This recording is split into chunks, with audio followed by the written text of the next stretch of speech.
Hello everyone, welcome back to my channel. Guys, अगर आप मेरे चैनल पे नए हो तो प्लीज़ चैनल को सब्सक्राइब कर देना। वीडियो अच्छा लगे तो लाइक करना, कमेंट जरूर से कर देना। तो हम अपने फैन फिक्शन आ ब्लूमिंग क्रिस्टल का नेक्स्ट पार्ट स्टार्ट करते हैं। पिछले पार्ट में हमने देखा था कि विंग ने वांग जी को अपनी प्रेगनेंसी न्यूज़ के बारे में बता दिया था, जिसे सुनकर वांग जी पहले तो बहुत ज़्यादा शॉक हो गया था, लेकिन धीरे धीरे उसका एक्सप्रेशन गुस्से में कन्वर्ट होने लगा था। वांग जी के एक्सप्रेशन देखकर विंग भी घबराने लगा था, क्योंकि उसे भी लग रहा था शायद वांग जी अभी उस पर बहुत ज़्यादा भड़क जाएगा। अब आगे वांग जी विंग की तरफ घूर घूर कर देख रहा था। विंग अपने सर को नीचे झुका लिया था। तभी वांग जी अपना एक आईब्रो को ऊपर उठाता है और विंग की तरफ देखते हुए कहता है, क्या बोला तुमने? तुम प्रेग्नेंट हो? क्या मजाक है? क्या तुम्हें ऐसा लगता है कि तुम जो भी कहोगे मैं उस पर बिलीव कर लूँगा? क्या तुम मुझे बेवकूफ़ समझते हो, या फिर तुम्हें देख के ऐसा लगता है कि मैं कोई पागल हूँ? ये कहने के बाद वांग जी विंग की तरफ देख रहा था। विंग ने अपने सर को नीचे झुकाया था। उसे पता था वांग जी की तरफ से कुछ ऐसा ही रिएक्शन आएगा, और वो शायद इन सब के लिए प्रिपेयर भी था। लेकिन फिर भी पता नहीं क्यों वांग जी के मुंह से ऐसी बातें सुनकर और वांग जी उस पर बिल्कुल भी बिलीव नहीं कर कर रहा है, ये महसूस होते विंग की आंखों से फिर से आंसू बहने लगे। इन दिनों विंग काफ़ी ज़्यादा इमोशनल महसूस कर रहा था, इसीलिए विंग की आंखों से थोड़ी छोटी छोटी बातों पे आंसू बहने लगते हैं। विंग फिर भी अपने आंसू को कंट्रोल करने की कोशिश करता है और अपने वॉइस को क्लियर करके वांग जी से फिर से बात करने की कोशिश करता है।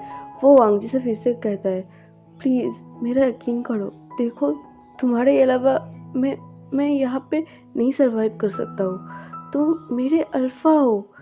विंग के ऐसा कहते ही वांग जी अपनी जगह से खड़ा होता है और विंग के सामने आके खड़ा हो जाता है। विंग को भी महसूस होता है कि वांग जी विंग के सामने आके खड़ा हो जाता है।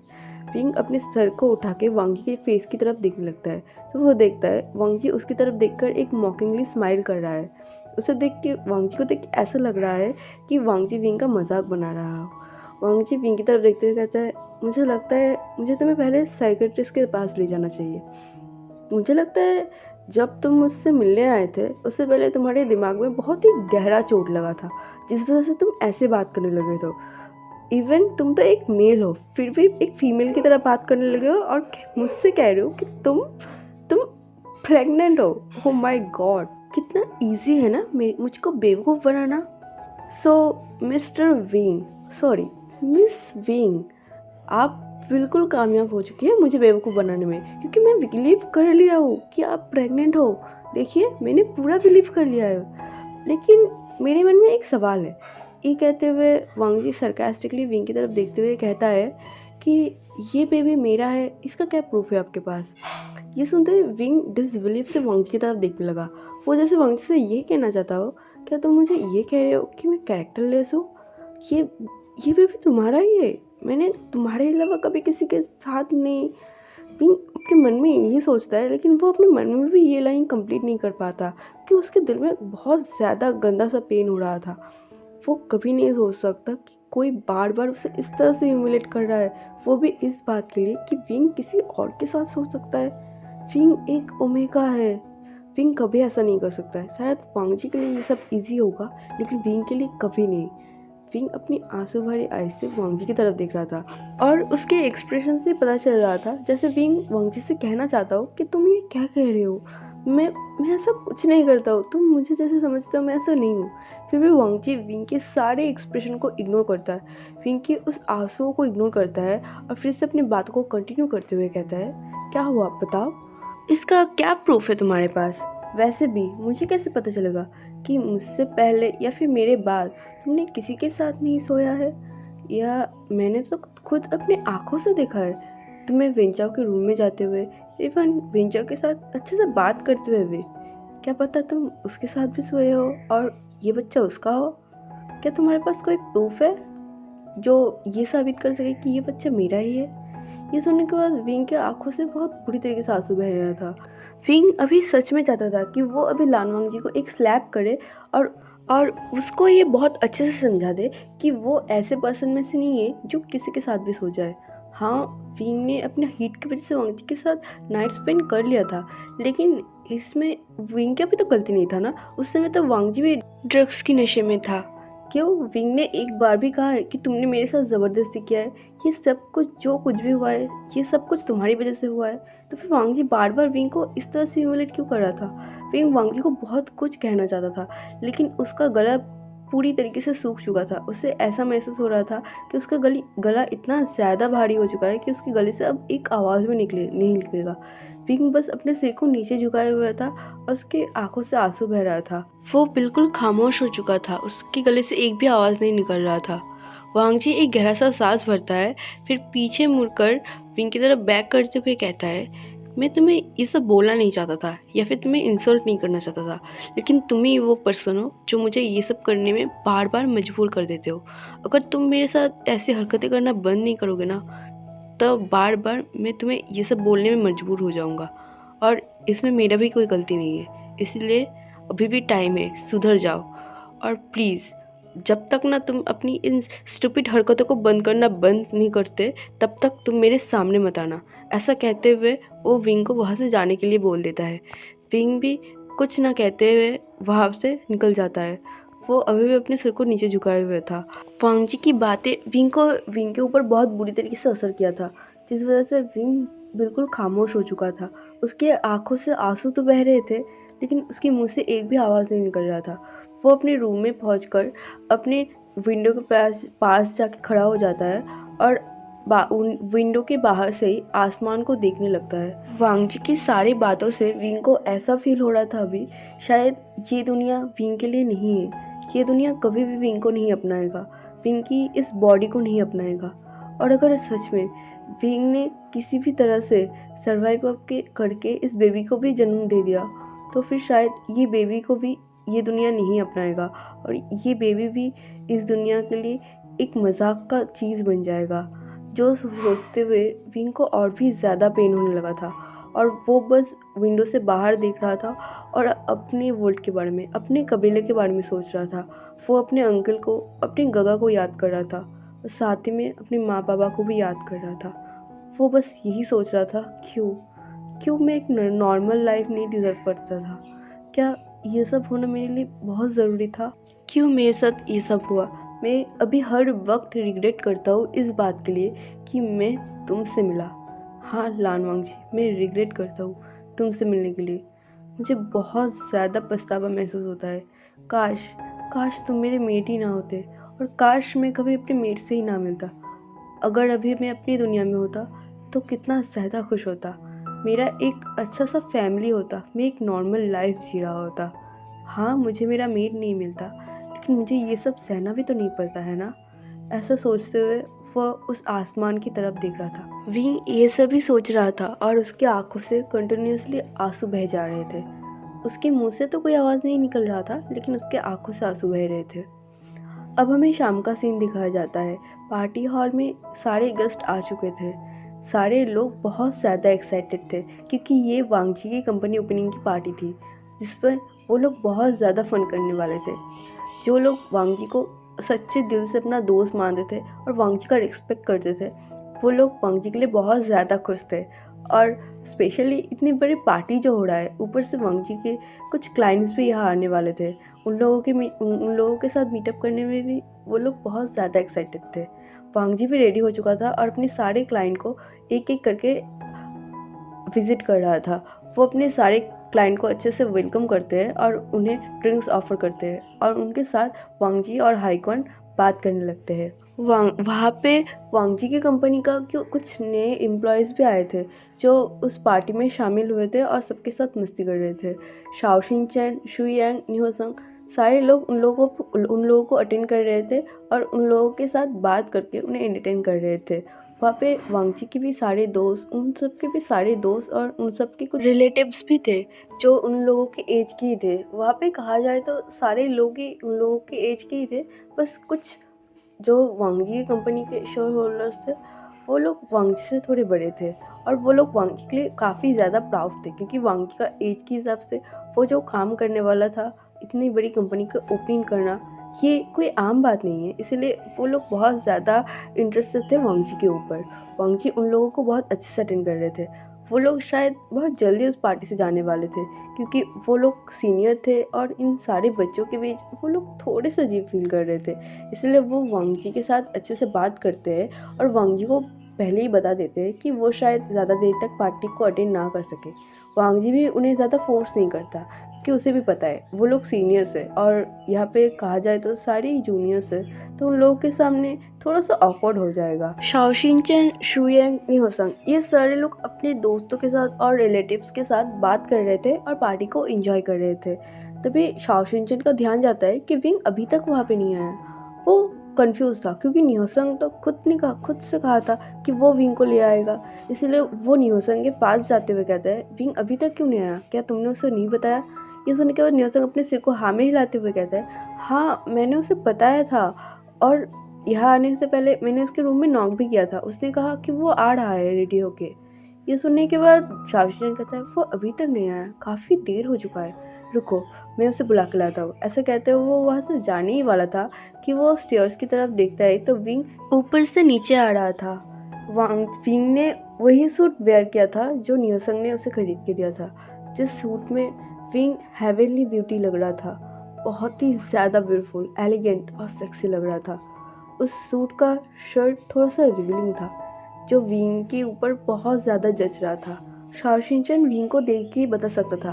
वैसे तो विंग हमेशा हर कलर में बहुत सुंदर दिखता है, लेकिन ब्लैक और रेड कलर में विंग बहुत ज़्यादा एलिगेंट दिखता है, बहुत ही ज़्यादा ब्यूटीफुल। और विंग को देखकर शाओ शिनचेन भी एक मिनट के लिए रुक गया था। वो विंग को देखते ही रह गया था। तुरंत ही शाओ शिनचेन अपने होश में आता है और विंग के पास जाकर विंग के दोनों हाथों को पकड़ते हुए कहते हैं, ओ माय गॉड विंग, विंग तुम इतना ज़्यादा ब्यूटीफुल लग रहे हो, ओ माय गॉड डैम। मुझे लगता है मुझे तुम्हें नीचे बुलाना ही नहीं चाहिए था। अगर मुझे पता होता कि तुम इतने ज़्यादा एलिगेंट और ब्यूटीफुल लगोगे इस सूट में, तो फिर मैं तुम्हें नीचे आने ही नहीं देता। पता नहीं, अब तो मुझे लग रहा है कि मुझे तुम्हें हमेशा मेरी आंखों के सामने रखना होगा, नहीं तो अगर किसी ने तुम्हें किडनैप कर लिया तो। ऐसा कहते हुए वो विंग के फेस को टच करने लगा। विंग ने बहुत ही लाइट मेकअप वेयर किया था, लेकिन विंग की आंखें रेड था। शाओ शिनचेन विंग की आंखों को देखते हुए कंसर्न टोन में कहता है, तुम्हारी आंखें रेड क्यों है क्या? तभी विंग कहता है, नहीं एक्चुअली मेरी आंखों में सोप चला गया था, इसलिए रेड हो गया है। ये सुनने के बाद शाओ शिनचेन विंग की तरफ देखते हुए कहता है, तुम ठीक तो हो ना? विंग अपने सर को बस हाँ में हिला देता है। विंग शाओ शिनचेन की तरफ देखकर एक फोर्सफुल स्माइल भी कर देता है, लेकिन विंग का स्माइल बहुत अजीब था। विंग प्रिटेंड करने में बहुत ज़्यादा गंदा था। इसी वजह से जब भी वो सबके सामने खुद को नॉर्मल दिखाने के लिए फोर्सफुली स्माइल करता था, तो विंग को देख के ही पता चल जाता था कि विंग का मूड ऑफ है और वो अभी स्माइल करना नहीं चाहता। शाओ शिनचेन विंग की तरफ देख रहा था। उसे कुछ दिनों से विंग का बिहेवियर थोड़ा सा अजीब तो लग रहा था, लेकिन उसे साफ साफ पता चल रहा था कि विंग अपसेट है और शायद वो अभी इस पार्टी में आना भी नहीं चाहता था। बस हम सबकी दिल रखने के लिए वो इस पार्टी में आया है। ऐसा सोचते हुए शाओ शिनचेन विंग के हेयर को बहुत ही जेंटली कोम करते हुए कहता है कि अगर तुम्हें कोई चीज़ परेशान कर रहा हो तो मुझे बता सकते हो, तुम्हें पता है ना? ये सुनने के बाद विंग बस अपने सर को नोट कर देता है। उसके बाद विंग कहता है, हमें शायद चलना चाहिए। ये सुनने के बाद शाओ शिनचेन एक जेंटल स्माइल करता है और विंग के हाथ को पकड़ते हुए उसे निहोसंग और शुयांग के पास ले आता है। वो दोनों कुछ दोस्तों के साथ बात कर रहे थे। वहाँ वेंचाओ भी था। वेंचाओ बहुत ज़्यादा अनोय हो रहा था, क्योंकि इस पार्टी में कोई भी गर्ल नहीं था। वो सोच रहा था सारी लड़कियां गया कहाँ। वो इतना ज़्यादा अनोय फील कर रहा था कि उसने तो बहुत सारा ड्रिंक भी कर लिया था। वेंचाओ वही खड़ा होकर बस ड्रिंक किए जा रहा होता है और सारे लोग एक साथ मिलके बात कर रहे होते हैं। तभी वहाँ शाओ शिनचेन विंग को लेके पहुँचता है और उससे निहोसंग के पास बिठा देता है और खुद शुयांग के पास बैठ जाता है। शुयांग और निहोसंग भी विंग को देखते रहते हैं एंड वो दोनों ही नहीं, वहाँ पे मौजूद सारे लोग विंग को देखते रहते हैं। वेंचाओ तो विंग को देखकर एक मिनट के लिए शॉक हो गया था। वो बिलीव ही नहीं कर पा रहा था कि ये विंग है। विंग बहुत ही ज़्यादा सेक्सी लग रहा था उस रिवीलिंग सूट में। वेंचाओ पहले से ही बहुत ज़्यादा फ्रस्ट्रेटेड था, लेकिन विंग को ऐसे रिवीलिंग सूट में देखकर वेंचाओ की आंखों में एक अजीब तरीके का लस्ट जगा गया था। वो अजीब तरीके से विंग को घूरने लगा था, लेकिन अभी किसी का भी ध्यान वेंचाओ की तरफ नहीं था, इसलिए किसी ने भी वेंचाओ की नज़रों को फॉलो नहीं किया। वहाँ पे वांग जी ने भी विंग को नोटिस किया था जब विंग शाओ शिनचैन के साथ आ रहा था। वांग जी अपनी क्लाइंट को अटेंड कर रहा था, लेकिन वांग जी की नज़र जब विंग पर पड़ता है वो भी विंग की ब्यूटी में खो जाता है। वो 1 मिनट के लिए तो विंग को देखता ही रहता है। अचानक से वांग जी के दिमाग में ये भी आता है कि यहाँ पे मौजूद सारे लोग भी विंग को देखेगा। ये सोचते ही पता नहीं क्यों वांग जी को थोड़ा सा जेलसी फील होने लगता है। वांग जी अपनी थॉट से ही बहुत ज़्यादा परेशान हो चुका था, क्योंकि वो अपनी क्लाइंट को अभी अटेंड कर रहा था। वो अपने मन में ही सोचता है, मैं अभी ये सब क्या सोच रहा हूँ और मुझे इसके लिए जेलसी क्यों फील हो रहा है।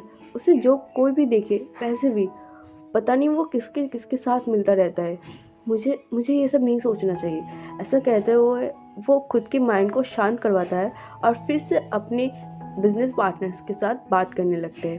वहाँ पे हाईक्वान भी था। हाईक्वान जब विंग की तरफ देखता है तो विंग भी हाईक्वान की तरफ देखता है और उनकी तरफ देखकर एक स्माइल पास कर देता है। हाईक्वान भी अपने हाथों से विंग की तरफ देखकर थम्स अप दिखा देता है, जैसे वो कहना चाहता हो कि विंग बहुत ही ज़्यादा प्रिटी दिख रहा है। हाईक्वान को विंग की तरफ देखते देख वांग जी को पता नहीं क्या होता है। वो अपनी गले को साफ करता है। वांग जी की ऐसी आवाज़ सुनकर हाईक्वान वांग जी की तरफ देखने लगता है। वो वांग जी की तरफ देखते हुए कहते हैं, क्या हुआ वांग जी, तुम्हें कुछ चाहिए? ये सुनने के बाद वांग जी अपने सिर को बस ना में हिलाता है और फिर से अपनी क्लाइंट को अटेंड करने लगता है। हाईक्वान को कुछ समझ तो नहीं आता, लेकिन वो भी अपने सारी क्लाइंट को अटेंड करने लगते हैं। वांग जी को खुद भी नहीं पता कि उसने ऐसा क्यों किया, लेकिन पता नहीं क्यों उसने अपने सबकॉन्शियसनेस में ऐसा कर दिया। वांग जी खुद भी सोच रहा था कि उसने असल में ऐसा क्यों किया। हाईक्वान के जब विंग को देख रहा था तो उसने ऐसा क्यों किया, लेकिन फिर भी वांग जी बस अपने काम में फोकस करने में ज़्यादा ध्यान देता है। वहाँ पे सारे लोग विंग की तारीफ़ करने लगते हैं और नियोसंग इतना ज़्यादा विंग से चिपक रहा था और उसे तारीफ़ कर रहा था कि विंग को ऑकवर्ड लगने लगा था। शाओ शिनचैन को तो मारकर विंग नियोसंग का मुंह बंद करने लगा था, नहीं तो नियोसंग तो चुप होने का नाम भी नहीं ले रहा था। वहाँ पे सारे लोग ड्रिंक करने लगे थे। विंग ड्रिंक नहीं करता, इसलिए शाओ शिनचैन खुद से विंग के लिए एक फ्रूट जूस बना के दिया था। विंग उसे ही पी रहा था। उसे अल्कोहल का स्मेल अच्छा तो नहीं लग रहा था, लेकिन वो अभी वहाँ से उठ के जा भी नहीं सकता था, नहीं तो वहाँ पे सारे लोग विंग को गलत समझते। इसलिए वो बस किसी तरह वहाँ से बैठा हुआ था और सब लोगों की बातों को सुन रहा था। विंग का तो मन तो नहीं था कि वो अभी ये सब सुने, क्योंकि उसका दिल काफ़ी ज़्यादा उदास था, लेकिन वो कुछ कर भी नहीं सकता था। शाओ शिनचैन भी शायद थोड़ा बहुत समझ रहा था कि विंग का मन यहाँ पर नहीं है। वांग जी का जब सारे गेस्ट को अटेंड करना हो जाता है और वांग जी के सारे क्लाइंट जब पार्टी को एंजॉय करने के बाद घर जाने के लिए निकल जाते हैं, तो वांग जी और हाईकन दोनों ही बहुत ही जेंटली अपने सारे इन्वेस्टर को बाय कहते हैं और उन्हें सेफली घर पहुंचने के लिए भी बोल देते हैं। वो लोग भी वांग जी के साथ फिर से मुलाकात होगा ऐसा कहते हुए वहाँ से निकल जाते हैं। अब वांग जी थोड़ा सा थक गया था। वो और हाईकॉन जब अंदर फिर से पार्टी हॉल में आता है तो वो लोग देखते हैं सारे लोग ड्रिंक करने लगे थे। अभी रात के 9:30 बज चुके थे और सब लोग बहुत बुरी तरीके से शायद ड्रंक भी हो चुके थे। हाईकॉन उन लोगों के पास पहुंचते हुए हंसते हुए कहते हैं, तुम लोग तो अभी से ड्रंक हो गए, मैं अभी बचा हूँ डूड। ये सुनने के बाद सब लोग हंसते हुए कहते हैं, ओके तुम अभी भी आ जाओ, हम लोगों के पास अभी भी बहुत सारा अल्कोहल टॉलरेंस करने के पावर है। ऐसा कहते हुए वो हाईकॉन की तरफ एक ड्रिंक का बोतल बढ़ा देता है। हाईकॉन भी उसे उठा लेता है। वांग जी उन तरफ सबकी तरफ देखते हुए कहता है, मैं थक गया हूँ, मैं अपने रूम में जा रहा हूँ। ऐसा कहते हुए वो सबकी तरफ देखता है एक बार, उसके बाद वो विंग की तरफ देख रहा था जो अपने ड्रिंक्स की ग्लास को अपने हाथ में लिए हुए उन सबकी तरफ देख रहा था। विंग एक बार भी वांग जी की तरफ नहीं देखता। वो वांग जी की तरफ देखना ही नहीं चाहता। उसे वांग जी की आवाज़ सुन के समझ तो आ गया था कि वांग जी उसके काफ़ी करीब है, लेकिन फिर भी वो वांग जी की तरफ नहीं देखता। वांग जी थोड़ी देर तक विंग की तरफ देखता है, उसके बाद अपने रूम में चला जाता है। हाईकॉन भी उनके साथ बैठकर ड्रिंक करने लगा था। अब बहुत ज़्यादा अल्कोहल का स्मेल आ रहा था और इस स्मेल से विंग को बहुत ज़्यादा अनईजी फील हो रहा था और उसे थोड़ा बहुत वॉमिटिंग भी फील हो रहा था। इसीलिए विंग भी अपनी जगह से खड़े होते हुए कहता है, मैं भी अपने रूम में जा रहा हूँ, मुझे ठीक फील नहीं हो रहा है। फिर न्योसंग विंग के हाथ को पकड़ते हुए कहता है, विंग कहाँ जा रहे हो, इतनी जल्दी क्यों जा रहे हो? तो फिर विंग अपने हाथ को न्योसंग के हाथ से छुड़ाते हुए कहते हैं, हुसैन एक्चुअली मेरी तबीयत कुछ ठीक नहीं है, तो मैं अपने रूम में ही जाना पसंद करूँगा। शाओ शिनचैन भी न्योसंग की तरफ देखते हुए कहता है, हाँ विंग का तबीयत कुछ दिनों से ठीक नहीं है, तुम्हें भी पता है ना? ये सुनने के बाद हुसैन बस अपने सिर को हाँ में नोट कर देता है। फिर शाओ शिनचैन विंग की तरफ देखते हुए कहते हैं, तुम अपने रूम में जा तो पाओगे ना? विंग बस शाओशिनचैन की तरफ देखकर स्माइल करता है और नोट कर देता है। उसके बाद विंग सबकी तरफ देखकर उन सबको गुड नाइट विश करता है और उन सबको पार्टी एंजॉय करने के लिए कहकर वहाँ से निकल जाता है। विंग अपने रूम की तरफ निकल गया था और इन पूरे वक्त वेंचाओ बस विंग की तरफ ही देख रहा था। किसी की नज़र अभी वेंचाओ के पास नहीं था, क्योंकि वेंचाओ काफ़ी ज़्यादा कोने में बैठा हुआ था और सिर्फ ड्रिंक कर रहा था। इसीलिए सब खुद में ही इतना ज़्यादा बिजी थे कि किसी के ऊपर ध्यान ही नहीं गया कि कोई वेंचाओ के ऊपर भी ध्यान दे। वो लोग शायद भूल भी चुके हैं कि वहाँ पे वेंचाओ भी है, और आज वेंचाओ को इस इग्नोरेंस से कोई फ़र्क नहीं पड़ रहा था। विंग के वहाँ से जाते वेंचाओ भी अपनी जगह से उठता है और एक अल्कोहल के ग्लास को अपने हाथ में लेते हुए विंग के पीछे पीछे जाने लगता है। वहाँ पे सारे लोग ड्रिंक करने में इतना बिजी थे कि उन लोगों को तो आसपास का ख्याल भी नहीं था। सब लोग एक दूसरे को टीज करने में और बात करके ड्रिंक करने में बिजी हो गए थे। वहाँ पे लाउडली म्यूज़िक भी चल रहा था, इसी वजह से सब लोग बहुत ज़्यादा इंजॉय कर रहे थे। शाओशिनचैन और शुयांग इन दोनों का जो क्लब था वो 3 फ्लोर्स के थे। फर्स्ट फ्लोर में सारे लोग बैठकर एंजॉय करते थे, पार्टी करते थे। वहाँ पे किचन थे, सब लोग खाना खाते थे और 2-3 बाथरूम भी थे। कहा जाए तो इस एरिया में बस बार काउंटर थे। और सेकंड फ्लोर में बहुत सारे रूम्स थे जहाँ पे सारे लोग रहते थे। सेकंड फ्लोर में इतने सारे रूम्स थे कि थर्ड फ्लोर में कोई नहीं रहता था। थर्ड फ्लोर में भी कुछ रूम्स थे, लेकिन उन रूम्स को यूज़ नहीं किया जाता था और वहाँ पे ज़्यादा लोग जाते भी नहीं थे। विंग सेकंड फ्लोर से उतरकर अपने रूम की तरफ जाने ही वाला था कि वेंचाओ विंग के हाथ को बहुत ही कस के पकड़ता है और उसे सीढ़ियों से और भी ऊपर ले जाने लगता है। विंग कभी भी ऊपर नहीं गया है, इसलिए विंग को नहीं पता कि वेंचाओ उसे कहाँ ले जा रहा है। विंग वेंचाओ की तरफ देखते हुए कहता है, वेंचाओ तुम मुझे कहाँ ले जा रहे हो और ऊपर ऊपर क्यों ले जा रहे हो।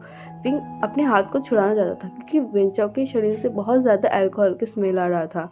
विंग को थोड़ा डर भी लग रहा था क्योंकि उसे पता है अल्कोहल के नशे में इंसान कभी भी सही माइंड में नहीं रहता। इसलिए विंग बस अपने हाथ को छुड़ाना चाहता था। तभी वेंचाओ विंग के हाथ को पकड़ते हुए थर्ड फ्लोर में ले जाता है और वहाँ के ही एक रूम में विंग को खींच के ले आता है और उस रूम को बंद कर देता है। विंग वेंचाओ की तरफ देखकर बहुत ज़्यादा घबरा गया था। वो वेंचाओ की तरफ देखते हुए कहता है, वेंचाओ तुम्हें क्या हो गया है, तुम मुझे यहाँ क्यों लाए हो। देखो मुझे बिल्कुल अच्छा नहीं लग रहा है। फिर वेंचाओ विंग के करीब आते हुए कहता है, क्यों विंग, तुम क्यों अच्छा नहीं लग रहा है। तुम तो मेरे साथ कितने अच्छे से बात करते हो, फिर तुम मेरे साथ मेरे रूम में भी आते हो और मुझसे कितने सारे बुक्स लेते हो, लेकिन तुम्हें पता है मुझे बहुत बुरा लगता है तुम जब सिर्फ मेरे रूम में आते हो और सिर्फ मेरे साथ इसलिए बात करते हो कि तुम्हें मेरे से बुक लेना होता है। मुझे बिल्कुल पसंद नहीं ऐसे मतलबी लोग। मैं चाहता हूँ तुम मुझसे अच्छे से बात करो, मेरे साथ खुल के बात करो और मेरे साथ। ऐसा कहते हुए विंग के करीब जा रहा था। वेंचाओ की बॉडी से बहुत ज़्यादा अल्कोहल की स्मेल आ रहा था, जिससे विंग को बहुत ज़्यादा वॉमिटिंग फील हो रहा था। इसलिए वो वेंचाओ को अपने से दूर हटाते हुए कहता है, देखो तुम्हारी बॉडी से बहुत ज़्यादा अल्कोहल की स्मेल आ रहा है, मुझे अच्छा नहीं लग रहा है, प्लीज़ मुझसे दूर रहो। ये सुनते ही वेंचाओ को गुस्सा आने लगा। वो कहता है, क्यों, तुम जब वहाँ पे थे तुम्हारे पास तो न्योसन भी बैठा हुआ था ना, क्या उसकी बॉडी से तुम्हें अल्कोहल के स्मेल महसूस नहीं हो रहा था, या फिर उसके साथ तुम इतना ज़्यादा कंफर्टेबल हो कि तुम उसके साथ रह पा रहे हो और मेरे साथ नहीं। ये सुनने के बाद विंग कहता है, नहीं वेंचाओ ऐसे कोई बात नहीं है, वो भी मेरा दोस्त है और तुम भी मेरा दोस्त हो, लेकिन तुम्हारी बॉडी से बहुत ज़्यादा। विंग को बहुत ज़्यादा वॉमिटिंग फील हो रहा था, इसलिए वो अपने मुंह को घुमा लेता है और वेंचाओ की तरफ बैक करते हुए कहता है, प्लीज़ प्लीज़ यहाँ से जाओ, और तुम मुझे यहाँ क्यों लाए, यहाँ पे क्या है। तभी वेंचाओ विंग को पीछे से हक कर लेता है, जिस एक्शन से विंग शॉक हो जाता है। वो जब महसूस करता है वेंचाओ की दोनों हाथ विंग की पूरी बॉडी में फेर रहा है, विंग का पूरा बॉडी काँप उठा था। वो डर के मारे वेंचाओ की तरफ देखते हुए कहता है, वेंचाओ क्या क्या कर रहे हो, मुझसे दूर रहो। लेकिन वेंचाओ एक स्मिक करते हुए कहता है, नहीं, तुम्हें पता है विंग, तुम आज बहुत प्रिटी लग रहे हो, बहुत ज़्यादा प्रिटी और बहुत ज़्यादा सेक्सी। ऐसा कहते हुए वेंचर विंग की शर्ट की बटन को खोलने लगा था और विंग इस एक्शन से इतना ज़्यादा डर गया था। विंग तुरंत ही वेंचर के दोनों हाथों को पकड़ता है और उसे अपनी बॉडी से अलग करते हुए कहता है कि मुझसे दूर रहो, तुम ये सब क्या कर रहे हो, क्या तुम पागल हो चुके हो। ऐसे कहते हुए वो उस हाथ को हटाने की कोशिश कर रहा था, लेकिन वेंचर बहुत ज़्यादा स्ट्रांग था और अल्कोहल पीने के बाद भी वेंचर के स्टेमिना बिल्कुल सेम ही लग रहा था। विंग को बहुत ज़्यादा घबराहट महसूस हो रहा था, उसे समझ नहीं आ रहा था, उसका दिमाग बिल्कुल ब्लैंक हो चुका था। तो है एवरीवन, आज के पार्ट को यही रोकती हूँ। आई एम सो सॉरी कि मैं बहुत लेट कर देती हूँ अपलोड करने में, मैं बीच बीच में गैप ले लेती हूँ, लेकिन यार मुझे बहुत ज़्यादा प्रॉब्लम रहते हैं। आई होप आप लोग मुझे समझोगे एंड प्लीज़ कमेंट करके मुझे ज़रूर बताना कि आपको ये फैन फिक्शन कैसा लग रहा है, और अगर अच्छा लग रहा है तो प्लीज़ लाइक करना, और अगर आप नए हो तो प्लीज़ सब्सक्राइब कर देना। ओके, मिलते हैं नेक्स्ट पार्ट में, तब तक के लिए बाय बाय।